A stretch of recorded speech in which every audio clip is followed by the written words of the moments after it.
প্রিয় দর্শক, শুরু করছে আপনাদের প্রিয় অনুষ্ঠান তবুও স্বপ্ন দেখি। আমাদের এই অনুষ্ঠানে আমরা কথা বলি আমাদের জীবনের কথা, আমরা তুলে ধরি আমাদের সমাজের নানাবিধ অসঙ্গতির কথা। তারপরেও আমরা স্বপ্ন দেখি, আমরা বেঁচে থাকার লড়াইয়ে অংশ নিতে চাই। আমরা মানুষ হিসেবে নারী পুরুষ সমান অধিকার নিয়ে বাঁচতে চাই, আর তাই আপনারা পছন্দ করছেন এই অনুষ্ঠানটি। আজকে আমরা কথা বলবো আমরা নারী হিসেবে প্রাত্যহিক জীবনেই যে সমস্যাটির মুখোমুখি হই তা নিয়ে। আমরা নারীরা যখনই কোনো কিছুতে ঠিকানা লিখি, আমাদের লিখতে হয় দুটো ঠিকানা। এটা নারী পুরুষ সবাইকেই, বর্তমান ঠিকানা এবং স্থায়ী ঠিকানা। কলম আটকে যায়, স্থায়ী ঠিকানা কি লিখবো? বিবাহ হবার পর আমার ঠিকানা আসলে কোথায়? আমার বাবার বাড়ি কি আমার স্থায়ী ঠিকানা, নাকি আমার শ্বশুর বাড়ি? শ্বশুর বাড়িকে কি আমি ভাবতে পারছি আমার স্থায়ী ঠিকানা? আজকে আমরা এই বিষয় নিয়ে আলোচনা করব, আর আমাদের সাথে এই বিষয় নিয়ে আলোচনা করার জন্য স্টুডিওতে উপস্থিত হয়েছেন প্রফেসর আনু মোহাম্মদ। উনি শিক্ষকতা করছেন জাহাঙ্গীরনগর বিশ্ববিদ্যালয়ে। আমাদের সাথে আছেন Masuda Rehana Begum, advocate, Bangladesh supreme court. আমি প্রথমে আনু মোহাম্মদ আপনাকে জিজ্ঞেস করছি যে এই যে আমাদের মেয়েদের ক্ষেত্রে এই সমস্যাটা আমরা অনেক বেশি মুখোমুখি হই, যে আমরা ঠিকানা লিখতে গেলেই দেখা যায় যে আমরা কি লিখবো। এবং আমি একদম বলতেই পারি যে আমি নিজের অভিজ্ঞতা থেকে, যে আমি যখন ভোটার লিস্টে নাম লিখছি বা যখন পাসপোর্টে নাম লিখছি, স্থায়ী ঠিকানাটা লিখতে গেলে আমরা একটু দ্বিধান্বিত হয়ে যাই। কাজে আপনি কি বলবেন যে আমরা আসলে কি ঠিকানাটা আমাদের লেখা উচিত? মেয়েদের ক্ষেত্রে আমার নিজের যে পর্যবেক্ষণ, আমার নিজের চারপাশের নারী কিংবা সমাজের বিভিন্ন স্তরের নারীর অবস্থা দেখে, মেয়েরা যখন ছোটবেলায় ছোট থাকে, বিয়ে হওয়ার আগ পর্যন্ত তাকে যেটা শুনতে হয় সেটা হচ্ছে যে তোমার আসল ঠিকানা হচ্ছে স্বামীর বাড়ি। এবং এটা শুনতে শুনতে তার কাছে কখনোই বাবার বাড়ি, নিজের বাড়ি কিংবা নিজের ঠিকানা এটা মনে করা কঠিন হয়। যখন স্বামীর বাড়ি হয়, শ্বশুর বাড়ি হয়, তখন শ্বশুর বাড়ি হওয়ার পরে সেটা যদি একটা ধরা যাক যে শান্তিপূর্ণ এবং কোনো রকম ঝঞ্ঝাটহীন একটা জীবন, তাহলে হয়তো এক ধরনের অভিজ্ঞতা হয়। কিন্তু ছোটখাটো যে কোনো সমস্যা তৈরি হলেই, ছোটখাটো সমস্যা, যাদের বড় আকারের সমস্যা না হলেও ছোটখাটো সমস্যা হলেও কিন্তু নারীর শুনতে হয় এই কথাটা যে তোমার বাবার বাড়ি কিংবা তোমার বাড়ি, তোমার বাড়িতে কি শিখে এসছো, কিংবা তোমাদের বাড়িতে কি হয়, তোমার মায়েরা কি করে। এবং তার শুধুমাত্র স্বামী কিংবা একেবারে নিকট শ্বশুরবাড়ির লোকজন না, দূরবর্তী শ্বশুরবাড়ির লোকজন কিংবা পাড়ার লোকজন কিংবা তাদের আত্মীয় স্বজন, তারাও অনেক ক্ষেত্রে এই ধরনের কথা বলতে পারেন। এবং বৈবাহিক যে সম্পর্ক, যদিও যেমন ধরা যাক হিন্দু ধর্মে ধরা হয় যে এটা 7 পাকে বাঁধা এবং জন্ম জন্মান্তরের সম্পর্ক, কিন্তু আমরা জানি এবং অন্যান্য ধর্মে ঠিক জন্ম জন্মান্তরের সম্পর্ক না হলেও সাধারণভাবে সমাজে ধরে নেওয়া হয় যে এই সম্পর্কটা চিরস্থায়ী এবং কাব্যিকভাবে আমরা জীবনের মরণে আছি একসাথে, এরকম ভাবে উপস্থিত হয়। কিন্তু বাস্তবে তো সেটা না, আসলে বাস্তবে না বলেই দেখা যায় যে এই এই এই বিষয়টা নারীর ভেতরে, অনেক সময় এটা প্রকাশ হয়তো হয় না, কিন্তু তার মধ্যে এই জটিলতাটা থাকে যে আসলে আমি কোন জায়গাটাকে বলবো। যেমন সম্পত্তির সমানাধিকার, নারীর সম্পত্তির সমানাধিকার নিয়ে কিছুদিন আগেও তো খুব হইচই হলো। আমার নিজের যে সমস্ত গবেষণা বা পর্যবেক্ষণ, সেখানে আমি দেখেছি যে সম্পত্তিহীন নারীর সংখ্যাই তো বাংলাদেশে বেশি, কিন্তু এমনি সম্পত্তি আছে এই ধরনের যে সমস্ত পরিবার, সেই সমস্ত ক্ষেত্রে মেয়েরা যতটুকু পাওয়ার কথা, মানে ভাইয়ের অর্ধেক পাওয়ার কথা, সেটাও অনেক ক্ষেত্রে মেয়েরা দাবি করতে পারে না। আমরা যদি স্যার বলি যে এটা তো তার বাবার বাড়ি থেকে, কিন্তু শ্বশুর বাড়িতে সে যে যাচ্ছে, শ্বশুর বাড়ি তারাও কি ভাবছে কিনা যে ওই মেয়েটি আমাদের বাসায় আসছে এবং সে আমাদের পরিবারের সদস্য, এভাবে কি তাকে গ্রহণ করা হচ্ছে? এটা তো সাধারণভাবে ধরেন এটা একটা প্রাথমিক আমাদের অনুমিতি যে শ্বশুর বাড়ি যখন একটা বিয়ে হয়, আমাদের দেশে বিয়ে মানে হচ্ছে একটা সামাজিক অনুষ্ঠান। এটা ঠিক দুই ব্যক্তির কন্ট্রাক্ট, যদিও ইসলাম ধর্মেও আছে এবং অন্যান্য ধর্মেও আছে, কিন্তু আসলে এটা ঠিক দুই পরিবার কিংবা দুই সমাজের একটা সম্পর্ক স্থাপিত হয়। এবং সেটা অনেক ভালো ভালো জিনিস অ্যাজিউম করে নেওয়া হয়, যেগুলি অনেক সময় রিয়েলিটির সাথে মেলে না। কিন্তু এই দুই সমাজের সাথে যে সম্পর্কটা হয়, সেই সম্পর্কটার মধ্যে অনেকগুলি বিষয় আছে যেগুলিতে ভঙ্গুর হয়ে যায় জিনিসটা। তার ফলে মেয়েটা যখন ওখানে যাচ্ছে, তখন সে সম্পত্তি নিয়ে আসলো কিনা বাবার বাড়ি থেকে, সেটা অনেকের কনসার্ন হয়ে যায় তখন শ্বশুরবাড়ির লোকজনের, যদি ওইটা তাদের মনোযোগের বিষয় থাকে। মেয়ের ক্ষেত্রে আবার সে ওই সম্পত্তিটা আবার আনতে চায় না এই কারণে ওই ঠিকানার ব্যাপারটা থাকে। আনতে চায় না দুটো কারণে, একটা হচ্ছে যে বাবা ভাইদের প্রতি তার একটা সহানুভূতি কিংবা তাদের প্রতি একটা নমনীয় ভাব কিংবা তাদের প্রতি একটা একটা পক্ষপাত, এটা হচ্ছে একটা নির্ভরশীলতার একটা জায়গা। না, এটা হচ্ছে একটা দিক যে হ্যাঁ ঠিক আছে ভাইদের কাছে বাবার কাছে থাকুক। আরেকটা হচ্ছে যে যদি ওই সম্পত্তিটা নিয়ে আসার প্রক্রিয়াটা খুব শান্তিপূর্ণ হয় না, এটা একটা তিক্ততা তৈরি হয়। এবং যদি আমি এই কথাটা শেষ করি, যদি তিক্ততাটা তৈরি হয় তাহলে ওইখানে আবার ফেরত যাওয়ার যেটা তার একটা আশ্রয়, যদি এখানে কোনো সমস্যা এখানে ফেরত যাওয়ার একটা জায়গা আর থাকে না। সেই কারণে সেটা একটা কারণ যে কারণে সেই সম্পত্তিটা আনতে চায় না। কিন্তু অনেক সময় এমন অবস্থা তৈরি হয় যে সম্পত্তি আনা নিয়েই একটা বড় ধরনের সংকট তৈরি হয়। মাসুদা আপা স্যার কিছু জিনিস উনি বললেন, কিন্তু একটা ভালো জিনিস বললেন যে আমরা ভেবে নিচ্ছি যে সম্পর্কটা চিরস্থায়ী, হ্যাঁ, এবং দেখেন কিভাবে দান্তিক বিষয়টা, ভাবছি চিরস্থায়ী, আবার সম্পত্তি আনতে গিয়ে ভাবছি যে আমার বাবা ভাই আমার নির্ভরতার জায়গা। আপনি একটু আপনার অভিজ্ঞতা থেকে বলবেন।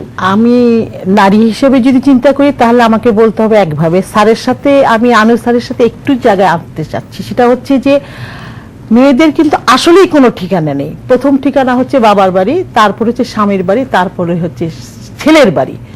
মূলত এই যে আমার সমাজ ব্যবস্থা যে অবস্থানটা, সেটা হচ্ছে কি যে সব বাড়িগুলোই কিন্তু দেখা যাচ্ছে পুরুষের নিয়ন্ত্রণের বাড়িটাকেই আমাদেরকে ভোগ করতে হচ্ছে।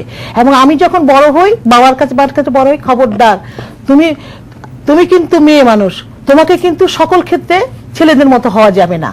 তোমার কোনো কাজের ক্ষেত্রে এবং পরিবারের কোনো দায়িত্বের ক্ষেত্রেও কিন্তু যখন আমি যাই তখন কিন্তু আমি দেখি আমার মা আমাকে কাজ করতে ডাকে, আমার ভাইকে ডাকেন। আমি কিন্তু প্রথম জায়গাটাই ওই জায়গায় সৃষ্টি হয়ে যায়।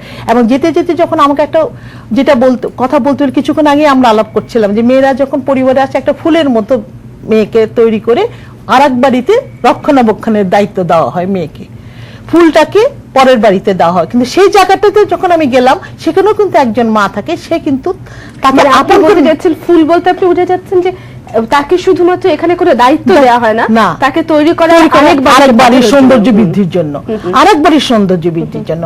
এবং আমি সৌন্দর্য বৃদ্ধির জন্য যখন যে বাড়িতে গেলাম সেই বাড়িতেও কিন্তু আমি কিন্তু ওই একটা শাসনের মধ্যে রইলাম যে এটা আমার বাড়ি না, আমি কিন্তু পরের বাড়ি এসেছি।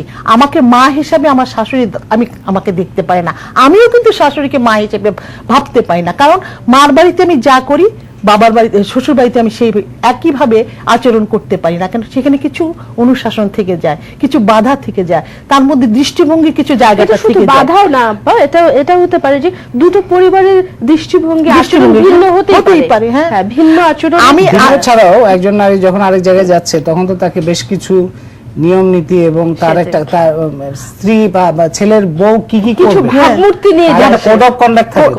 কোড অফ কন্ডাক্ট, সে কিভাবে চলবে, কিভাবে নাস্তাটা দেবে, কিভাবে বসবে, কখন উঠবে, সকালে উঠবে কিনা, সকাল বা বেশি সময় করে বেলা করে উঠবে কিনা। আমি কিন্তু মার বাড়িতে এই শাসনগুলোর মধ্যে আমি থাকি না। তখন ওটা মনে হয় যে না, তখন ওইটা আমার আপন বাড়ি হলেও দীর্ঘদিন পরের বাড়িতে যখন গেলাম পরের বাড়িতেও কিন্তু আমি আপন হতে পারলাম না। তারপরে স্যার যে কথাটি উঠেছেন যে সম্পত্তির নারীর কোনো অধিকার নেই, আমার বাবার বাড়ির যেমন অধিকার নেই, আমার স্বামীর কাছে যেও আমার স্বামী আমার অংশ পাচ্ছে অর্ধেক, আমি আমার স্বামীর কাছে পাচ্ছি দোয়ানি অংশ। অর্থাৎ এই যে সম্পত্তির বন্টনের ক্ষেত্রে যে অসম অবস্থানটা, এটার থেকেও নারীরা অর্থনৈতিকভাবে একটা পরনির্ভরশীল অবস্থায় থাকছে, যার কারণে আমাকে স্বামীকে কর্তা মানতে হচ্ছে। একেবারে যদি হিসাবে যদি চিন্তা করতে হয়, যারা অর্থনৈতিকভাবে স্বামীর উপর নির্ভরশীল, স্বামীকে কর্তা মেনে চলছে, স্বামী যা বলবে সেটাই আমাকে মানতে হবে, ডিসিশন যেটা দেবে সেটাই মানতে হবে। আমি কিভাবে চলবো ওই কোড অফ কন্ডাক্ট, যেটা আমার আনু ভাই বললেন যে কোড অফ কন্ডাক্ট আছে, যে স্বামীর বাড়িতে গেলে জোরে কথা বলা যাবে না, মাথায় কাপড় দিয়ে চলতে হবে, চলার সময় যখন তখন যেখানে সেখানে যে কোনো পর্যায়ে তুমি যেতে পারবে না, কোনো ডিসিশনের জায়গায় তুমি যেতে পারবে না। ডিসিশনে যদি তুমি যেতে হয় তাহলে কিন্তু নিজেকে ইকুইপড হয়ে আমি আসলেও আমি কিন্তু সেই জায়গাটায় যেতে পারছি না, পারবেন কিনা সেটা সন্দেহের ব্যাপার। এবং আসলেই আমাদের কোনো ঠিকানা নেই। কিন্তু এই ঠিকানাটা তৈরির ক্ষেত্রে কিন্তু সমাজ, পরিবার এবং রাষ্ট্রের একটা দায়িত্ব আছে আমি মনে করি। কারণ সমাজ যদি এটাকে গ্রহণ করে যে না, ছেলে এবং মেয়ে আলাদা নয়, দুজনেই মানুষ হিসাবে সমাজে প্রতিষ্ঠিত করতে হবে। ওই কথাটা চিন্তা করে মেয়ে যখন বড় হচ্ছে, মেয়েকেও কিন্তু একটা মানুষ হিসেবে তার বিকাশের অনেক জায়গা বন্ধ করে দেওয়া হয়। কারণ হচ্ছে যে তাকে প্রস্তুত যেহেতু করা হচ্ছে আরেক বাড়ির জন্য, সুতরাং তার হাঁটা চলা, কথা বলা, গায়ের রং ইত্যাদি সব ঠিকঠাক করা, সমস্ত কিছু অবজেক্টিভটা হচ্ছে যে আরেকটা বাড়ির জন্য সে কতটা গ্রহণযোগ্য হবে। তো সেটার কারণে তার অন্তর্গত যে মেধা কিংবা তার সৃজনশীলতা কিংবা তার যে শক্তি, সেটা অনেক ক্ষেত্রেই বাধাগ্রস্ত হয়। এবং সেটা তার ফলে পটেনশিয়াল যেটা আছে, মানে এক একজন মানুষের তো এক এক ধরনের পটেনশিয়াল থাকে, সেটার সাথে তো ওইটা নাও মিলতে পারে। আরেকটা পরিবারের জন্য চাহিদা সেটা নাও মিলতে পারে, না মিললেই ওইখানে ধরো ওই নারীর জীবনটা খুব কঠিন হয়ে যায়। স্বামীর কিন্তু এই জায়গাটা একটা বিরাট ভূমিকা, যে কথাটা আমি বলছি, সেই পরিবারে গ্রহণযোগ্যতা বাড়ানোর ক্ষেত্রে স্বামীর একটা ভূমিকা থাকা উচিত। কিন্তু আমাদের দেশের প্রচলিত অবস্থানে স্বামীরা কিন্তু ওই মাইন্ডসেটটা এখন পর্যন্ত তৈরি হয় নাই, যে না আমিও এই বাড়িতে যখন আমি সদস্য, আরেকজন নতুন সদস্যকে এই বাড়ির অবস্থানে নিয়ে যেতে গেলে তার জায়গাগুলো আমাকে করে দিতে হবে, কোথায় তার কি অবস্থানটা করে দেবে। কিন্তু আমরা কোনো সমস্যা হলে পরিবারের যদি স্বামীর বাড়িতে, শ্বশুর বাড়িতে সমস্যা হলে, মা বাবার বাড়িতে যখন যাই, না তুমি মানায় চলো, তুমি মানায় না চলে সংসার করবে কেমন করে, এই যে একটা দৃষ্টিভঙ্গি, এটা আমার মা বাবাদেরও কিন্তু এর থেকে বাইরে থাকছে না। তারাও বলছে মানিয়ে চলো। হয়তো আমি যে কোড অফ কন্ডাক্টের সাথে আমি মেনে নিতে পারছি না, অনেক সময় পারি না। কিন্তু আমরা বলছি যে এখন পর্যন্ত আমরা শ্বশুরবাড়ি লিখছি ঠিকানা, কিন্তু কতখানি ভালনারেবল বা কতখানি ভঙ্গুর আমাদের অবস্থান, যেখানে এই জায়গাটায় যে ঠিকানার যে লেখা এবং অন্যান্য, ধরেন যে মেয়েরা যখন একটা বিয়ের পরে যে ঘরে থাকে, সেই ঘরের তার মূলত মানে এখন এখানে জেন্ডার ডিভিশন অফ লেবার অনুযায়ী নারীর দায়িত্বটা হচ্ছে ঘরের, এবং গ্রামাঞ্চলে কৃষিকাজের সাথে যারা জড়িত থাকে, ধরেন তার কাজটা তো ঘর থেকে আরো এক্সটেন্ডেড থাকে, ঘরের বাইরে অনেক দূর থাকে, ঘরের চারপাশে কৃষি কাজের সাথে অংশগ্রহণ, গরু ছাগল সকল, মুরগি হাঁস মুরগি পালন টালন সমস্ত কিছু, গাছও জন্ম হয় তার হাতেই, বড় হয়। এই সমস্ত কিছুর মধ্যে দিয়ে যে ঘরটা গড়ে ওঠে, সেই ঘরটা ধরেন আমি রোমান্টিসাইজ করতে পারি যে ঘরটা খুবই সুন্দর এবং পরিবারটা খুবই সুন্দর, সংসারটা খুব সুখের। কিন্তু সেইখানে যদি কোনো ধরনের সমস্যা তৈরি হয়, যে সমস্যাটা ধরুন তৈরি হওয়ার খুবই আমরা অজস্র ঘটনা দেখি, সমস্যাটা তৈরি হইলে ওই নারীকে তো যখন ছেড়ে আসতে হয় এটা, তখন কিন্তু সমস্ত কিছু তার যা কিছু তৈরি করা তার নিজের শ্রমে এবং মেধায় এবং তার মনোযোগে কিংবা ভালোবাসায় যা যা তৈরি আছে, মুরগি পর্যন্ত কিংবা গাছপালা কিংবা সবজি সমস্ত কিছু, সবকিছু কিন্তু মুহূর্তের মধ্যে পর হয়ে যায় যদি ওই পরিবার ওই বিবাহটা কোনো কারণে না টেকে। এবং এটা তো খুবই জিনিসটা যে পর হয়ে গেল, এটা তো তার পুরো তার জীবনের সাথে, তার সমস্ত কিছুর সাথে সম্পর্কিত। এটা তো একটা ভয়াবহ পরিস্থিতি যে একজন মানুষ সমস্ত কিছু তৈরি করছে এবং মুহূর্তের মধ্যে সেদিন একজন নারী মানে তার পেশাগতভাবে ভালোই, তার সম্পত্তিও আছে, কিন্তু তার সমস্যা হচ্ছে স্বামীর সাথে। এবং তার কথাটা হচ্ছে তার আকস্মিক রিয়েলাইজেশন যে এর থেকে ঘনিষ্ঠ এবং এর থেকে মূল্যবান সম্পর্ক আর কি হতে পারে, স্বামী স্ত্রী সম্পর্ক, এর থেকে ঘনিষ্ঠতার কোনো সম্পর্ক হয় না। কিন্তু এই সম্পর্ক এত ঠুনকো, এটা তো আমি বুঝতে পারি না কখনো, এই সম্পর্কটা এত ঠুনকো ভিতর। মানে যখন সমস্যাটা তৈরি হলো, তখন তার কাছে মনে হচ্ছে যে এই সম্পর্ক তো এটা কোনোভাবেই কোনো ইয়ে। আমি আপনার কথা একটু ঢুকে যে আমরা তাহলে কি কোনো স্বপ্নের জগতে আছি কিনা? আসলে তো সম্পর্ক, প্রতিটা সম্পর্কই ঠুনকো, আবার প্রতিটা সম্পর্কই খুবই গভীর হতে পারে। মানে সম্পর্ক যদি থাকে, সেই সম্পর্কে ভাঙন থাকবে, এটা তো খুবই স্বাভাবিক। মানে আমরা ভাঙনটাকে আমরা বলবো না যে না ভাঙাটা খারাপ, কারণ একটা সম্পর্কে ভাঙন থাকবে। আবার একটা সম্পর্ক, সেই সম্পর্কে আবার অনেক সুন্দর হতে পারে। তাহলে আপনি কিভাবে বলবেন যে একটা সম্পর্কের মধ্যে দিয়ে কিভাবে মেয়েরা তাদের অধিকারের জায়গাটা, সম্পর্কটা ভাঙাটা এটা অসম্ভব না কিংবা অবাস্তব না, যে জায়গাটা আমি স্যারের সাথে একটু অ্যাড করতে চাই, নারী এবং আমি সারা জীবনে লালিত পালিত সমস্ত কিছু বঞ্চিত হয়ে আমাকে আসতে, যখন আমার স্বামীর সাথে যে বনিবন হল না, এক কাপড়ে আমাকে চলে আসতে হবে, সেখানে আমার কোনো জায়গা নেই এবং চলে যাও, এই যে কথাটা, এই কথাটাই হচ্ছে একটা নারীর জন্য ঠিকানা খুঁজতে হয় যে আমাকে চলে যেতে বলো, তাহলে আমি যাব কোথায়? আমি বাবার বাড়ি থেকে চলে আসলাম সারা জীবনের জন্য এখানে, আমার স্বামী আমাকে বললো যে তুমি চলে যাও, আমার তাহলে দাঁড়ানোর জায়গাটা কোথায়? আমাকে কে সাহায্য করবে সেই জায়গাটা? এই উত্তরণ ঘটানোর জন্য আমাদেরকে এই ধরনের টকগুলোই করা উচিত আমার মনে হয়, মানুষকে সচেতন করা। আমার এখানে যেমন ধরেন আমি একটু বলতে চাই যে সম্পর্ক ভাঙাটা অবাস্তব না, সম্পর্ক তো ভাঙতে, আপনি যেটা বললেন সম্পর্ক ভাঙতে পারে, এবং সব সম্পর্কের মধ্যে একটা বাবা পিতা মাতা সন্তান ছাড়া বা ভাই বোনের সম্পর্ক ছাড়া অন্য সম্পর্ক, জৈবিক সম্পর্ক ছাড়া অন্য বন্ধুর সাথে সবগুলি সম্পর্কই ভাঙতে পারে। কিন্তু ভাঙার পরে মানে এই জায়গাটা তৈরি হচ্ছে যে এখানে একটা অসম সম্পর্ক হয়ে যাচ্ছে। সম্পর্কটা যদি অসম হয় এবং তার মধ্যে এক পক্ষই যদি শুধুমাত্র একটা নাজুক অবস্থা বা নিরাপত্তাহীনতার মধ্যে থাকে, সেটা হচ্ছে বড় ধরনের সমস্যা। আমার মনে হয় স্যারের সাথে আমি আরেকটু অ্যাড করতে চাচ্ছি, সম্পর্ক শুরুটাই কিন্তু অসম। স্বামী আমাকে, আমাদের যে প্রচলিত যে আইনটা, স্বামী যে কনসেন্ট দিবে, দেওয়ার পরে আমি তালাক দেওয়ার অধিকার পাবো। সম্পর্ক হচ্ছে স্ত্রীর স্ট্যাটাসটা বলা হচ্ছে, স্বামীর স্ট্যাটাসটা বলা হচ্ছে না। মেয়েটা তালাকপ্রাপ্ত কিনা এটা কিন্তু আমার কাবিন নামায় লিখতে হচ্ছে। বিয়ের প্রথম থেকেই কিন্তু অসম একটা অবস্থা, একদম সবসময় বোঝা যাচ্ছে যে নারী পুরুষের একটা অসম অবস্থান জায়গাটার মধ্যে আমাদের সম্পর্কটা শুরুই হচ্ছে। ওই জায়গাটা যেহেতু এসেছেন, আমি চলেই আসি যে তাহলে আমাদের কি করণীয়, আমরা কি করব, আমরা এই অবস্থা থেকে উত্তরণের জন্য আমাদের কোন বিষয়গুলোতে গুরুত্ব দিতে হবে? আমার দৃষ্টিতে আমি মনে করি যে আমাদের বাংলাদেশে যে প্রচলিত যে আইনটি আছে, আইনগুলো আছে, যেমন না মুসলমানের জন্য এক আইন, হিন্দুর জন্য আইন। বিবাহের ক্ষেত্রে যদি ধরি, বিবাহের ক্ষেত্রে হিন্দুদের 7 পাকে বাধা হলেই হবে এবং আজীবন সঙ্গী থাকার একটা অঙ্গীকার নিয়ে আসতে হয়। সেখানে স্বামী যদি দুশ্চরিত্রও হয়, স্বামী যদি মানে ব্যভিচারীও হয়, তাকে কিন্তু আসার কোনো অধিকার নাই, কারণ আইনে সেখানে বাধা আছে। এই আইনটা পরিবর্তন হওয়া দরকার। এবং বাংলাদেশের মুসলমানদের জন্য যে আইনটি আছে, একটা অসম অবস্থানে আইন আছে, স্ট্যাটাসের জায়গাটা মেয়েদেরকে খুবই অসম্মানজনক অবস্থানে রাখা হয়। স্বামী ইচ্ছা করলে যখন তখন তালাক দিয়ে দিতে পারবে, স্ত্রী কিন্তু তালাকে তৌফিজের ক্ষমতা ছাড়া একলা তালাক দিতে পারবে না। সন্তানের অভিভাবকের ক্ষেত্রে যদি আমি যাই, বাবা হচ্ছে অভিভাবক, মা হচ্ছে তত্ত্বাবধায়ক, অথচ 9 মাস 10 দিন মা সন্তানকে পেটে ধারণ করছে, লালন করছে, পালন করছে, সবই করছে, কিন্তু তার পরবর্তীতেও কিন্তু সে কিন্তু অভিভাবক হওয়ার অধিকার পাচ্ছে না। এই যে আইনগুলো, এই যে বৈষম্যমূলক যে আইনগুলো, এই আইনগুলো এখন পরিবর্তন হওয়ার সময় এসেছে। কারণ মানুষের জন্য একটা আইন যদি ভাবি, এবং আমি ন্যাশনাল ইন্টারন্যাশনাল হিসাবেও যদি আমি ভাবি, যে সিরাজুল যেটা বলেছে যে নারীর যে পারিবারিক জীবনের যে সুযোগ সুবিধা, সেই ক্ষেত্রে যে সমস্ত ডোমেস্টিক লগুলো আছে, যে আইনগুলো আছে, এই আইনগুলো পরিবর্তন হওয়া এখন বাংলাদেশের জন্য একান্ত জরুরি হয়ে গেছে। হিন্দু মেয়েদের বিয়ের কোনো রেজিস্ট্রেশন নাই, যার কারণে হিন্দু স্বামী যদি কোনোদিন বলে যে তুমি আমার স্ত্রী না, সে কিন্তু বলতে পারবে না। 7 পাকে বাধাটাও কোনো বাধা হিসেবে আসবে না। তাহলে আমি কোথায় যে পড়বো? একটা হিন্দু নারীকে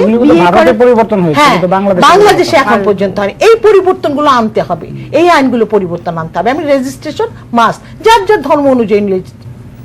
কিন্তু পুরুষদেরও যে একটা ভূমিকা আছে, অনেক বড় ভূমিকা, সেই জায়গাটা কিন্তু আমরা এখন পর্যন্ত এভাবে সোচ্চার হচ্ছি না।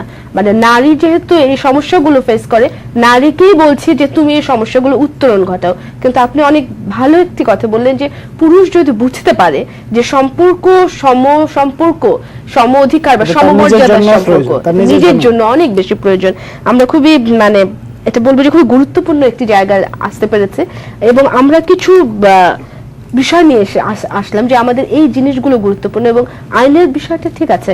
কিন্তু আমি একটু জানতে চাচ্ছি যে আইন তো আমাদের আছে অনেক, কিন্তু আসলে তো আইনকে তো আমরা সেভাবে পাই না। কাজে একটা আইন করে আপনি কতখানি তার ঠিকানা নিশ্চিত করতে পারবেন? একটা বাস্তবায়নের জায়গাটা আমাদের ত্রুটিপূর্ণ আসলে। এবং যেটা হচ্ছে যে আইন আছে সেটা কিরকম পূর্ণাঙ্গ নয়। আইন যেটা আছে বৈষম্যমূলক, এই জায়গাটা তো আবার পরিবর্তন করতে হবে। এখন আমি নারীকে যদি ভাবি যে আগামী 21 শতাব্দীর নারীরা ডিসিশন মেকিং প্রসেসে যাবে পরিবারে, সেইখানে আমি কি করব? তাহলে পরিবারের অবস্থানে যে নারীর একটা অবস্থানে যেতে হবে, এবং নারী সেখানে যে ভূমিকাটা রাখছে সেই ভূমিকাটার পরিবারে মূল্যায়ন হতে হবে। অর্থনৈতিক মূল্যায়ন যেমন হতে হবে, সামাজিক মূল্যায়ন হতে হবে। এবং পরিবার ডিসিশন মেকিং এ যাওয়ার ক্ষেত্রে নারীকে, স্বামীকে অর্থাৎ তার পার্টনারকে, আমরা যদি বলি বিয়েটা হচ্ছে একটা পার্টনারশিপ, এই পার্টনারশিপের দায়িত্ব হবে কি, এক পার্টনার যদি দুর্বল থাকে আরেক পার্টনার তাকে সহযোগিতা করবে। তাহলে স্বামীকে সেই পরিবারের সেই ডিসিশন মেকিং নেওয়ার জন্য তাকে কিন্তু সহযোগিতা করতে হবে। সেই ক্ষেত্রে পুরুষের মাইন্ডসেটটাকে পরিবর্তন আমার করতে যেটা হবে। মনে হয় যে আপা শুধু আমরা স্বামী না বলি, একটি মেয়ে যখন তার পরিবারে বড় হচ্ছে, এই যে একটা ক্রাইসিস, আমরা যারা একটু সুযোগ সুবিধা পেয়ে সামনে এসেছি এবং আমরা অনেক বেশি এটা ফেস করি, যেহেতু আমরা ভাবছি, কিন্তু যে বাস্তবতা আমার মনে হয় যে পরিবারে শুধু স্বামী না, বাবা মার যে একটা বাবা মা, ভূমিকা, হ্যাঁ। সন্তানকে, কন্যা সন্তানকে তার প্রপার জায়গাটা দেওয়া। স্যার যদি বলেন যে আমরা যে কথাটা বললাম যে আমরা কিন্তু শুরুটা হচ্ছে তো পরিবার থেকে, সেই জায়গায় পরিবার যদি মনে করে যে না, ঠিকানার জায়গাটা নিশ্চিত হবে, আমার ঠিকানা আমার বাবার বাড়ি না কেন, বাবা বা মার বাড়ি কেন না হবে, যদি ছেলেটি বলতে পারে তাহলে একটি মেয়ে কেন বলতে পারবে না। আমি যে বাড়িতে বড় হয়েছি 24-25টা বছর, সেটাই তো আমার স্থায়ী ঠিকানা হওয়া উচিত। সেটি সেখানে ওই যে বাবা মার একটা বাবা মা পরস্পর মধ্যে সম্পর্ক যেরকম একটা পুনর্বিন্যাস করা দরকার, যেমন ছেলেরা যেমন আনন্দ পায় এক ধরনের কিংবা প্রিভিলেজড ফিল করে যদি তার স্ত্রী যদি তার উপর নির্ভরশীল থাকে, কিংবা তার স্ত্রী যদি ডিসিশন মেকিং এ যথেষ্ট শক্ত না থাকে। এই যে প্রিভিলেজ বোধ করা কিংবা এই আনন্দটা হচ্ছে অনেকটা মালিকের আনন্দের মতো, কিন্তু এই আনন্দ দিয়ে তো আসলে ওইটা ঠিক বন্ধুত্বমূলক সম্পর্ক হয় না। কিন্তু ওইখানে যদি একজন ইন্ডিপেন্ডেন্ট পার্টনার থাকে, ইন্ডিপেন্ডেন্ট ওম্যান থাকে, তাহলে সেখানে কিন্তু পুরুষের জন্য অনেক বেশি স্বচ্ছন্দময় জীবন হয়, কারণ সে তখন শেয়ার করতে পারে, সে তখন তার জগৎকে শেয়ার করতে পারে তার পার্টনারের সাথে, এবং এমন একজনকে সে সাথে পাচ্ছে যার সাথে সে জীবনে মতভেদ হতে পারে, কিন্তু সেখানেও একটা আনন্দময় অভিজ্ঞতা হতে পারে। ওইটা ঠিক মালিক এবং শ্রমিক এরকম সম্পর্ক না। এইরকম একটা সম্পর্কের বাবা মা যদি হয়, তাহলে তারা তাদের সন্তানকেও ওইভাবে দেখবে, আচ্ছা। এবং ছেলে মেয়ে তাকেও তখন একজন ব্যক্তি হিসেবে গড়ে তোলার চেষ্টা করবে। সেইভাবে যদি করে, তাহলে আমার মনে হয় যে ওই প্রসেসের মধ্যে দিয়ে আমরা একটা নতুন প্রজন্ম পাবো, যে প্রজন্ম শিখতে পারবে যে হ্যাঁ, তার ঠিকানা নিয়ে তার কোনো সংকট নেই। আনুসারের সাথে একমত। সেই পরিবেশটা তৈরি করার দায়িত্ব কিন্তু পুরুষকেই নিতে হবে, কারণ আমাদের সমাজের যে অবস্থানটা এসছে, সেই সমাজে কিন্তু পুরুষরা কিন্তু এই কথাগুলো, আমরা নারীরাও বলছি, আমাদের ক্রন্দনটা আমরা সব জায়গায় আমরাই করছি, সেই জায়গাটায় পুরুষকে এগিয়ে আসতে হবে প্রথমে, তারপরে ডিসিশন মেকিং প্রসেসে পুরুষকে নিয়ে যেতে হবে, এবং মা বাবাকেও বুঝাতে হবে যে সন্তান যেখান থেকে জন্মগ্রহণ করে সেটাই হবে তার পুরো মূল ঠিকানা। ধন্যবাদ আপনাদেরকে। আসলে আমাদের সময় শেষ হয়ে যাচ্ছে। আমরা আসলে আজকে খুবই গুরুত্বপূর্ণ বিষয় আমরা আলোচনা করলাম, এবং আমরা কিছু পথ বাতলে দেওয়ার চেষ্টা করলাম, যদিও এটা খুবই কঠিন। আমরা জানি যে এটার সাথে আমাদের রাষ্ট্রীয় ব্যবস্থা জড়িত, যেখানে আমাদের অভিভাবকের নাম লিখতে হয় পিতা অথবা স্বামীর নাম, হ্যাঁ, এবং এখন নতুন ভাবে যুক্ত হয় মাতার নাম, কিন্তু ছেলেদের ক্ষেত্রে স্ত্রীর নামের কোনো জায়গায় নেই। এই বাস্তবতায় আমরা এই ধরনের আলোচনা করছি, আশা করছি যে এটা থেকে মানুষ অনেক উপকৃত হবে এবং এগুলো নিয়ে কথা হবে। ধন্যবাদ আপনাদেরকে স্টুডিওতে আসার জন্য। সুপ্রিয় দর্শক, আমরা এতক্ষণ আলোচনা করলাম আমাদের জীবনের যে চ্যালেঞ্জের মুখোমুখি আমরা হচ্ছি, এখন পর্যন্ত আমরা মেয়েরা যে জটিলতার মধ্যে আছি ঠিকানা নিয়ে, তাই নিয়ে আমরা জানি না আমাদের ঠিকানা কোথায়। আমরা দীর্ঘ জীবন কাটিয়ে দিয়ে আমাদের বাবা মার সাথে, তারপরে আমাদের বিয়ে হয়, বিয়ের পর চলে যাই শ্বশুর বাড়িতে, যেখানে আমাদের তৈরি হয় স্থায়ী ঠিকানা, সেটাও কিন্তু ভঙ্গুর আমাদের জন্য। তারপরে আমাদের আর কোনো ঠিকানা নেই, কখনো নির্ভর করতে হয় বাবার উপর, কখনো ভাইয়ের উপর, আর সবসময় আশা রাখতে হয় স্বামীর উপর। কারণ আমরা আলোচকদের আলোচনা থেকে জানতে পারলাম সম্পর্কটা আমাদের বন্ধুত্বপূর্ণ নয়, সম্পর্কটা আমাদের সমমর্যাদার নয়।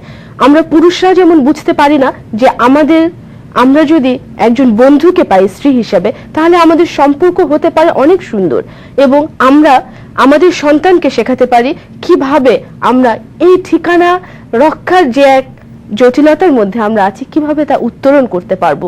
কাজে দর্শক, আসুন আমরা চেষ্টা করি, আমরা তবুও স্বপ্ন দেখব এই অবস্থার পরিবর্তন হবে, এবং আমরা আশা করব এ ধরনের অনুষ্ঠান অনেক বেশি প্রয়োজন নেই।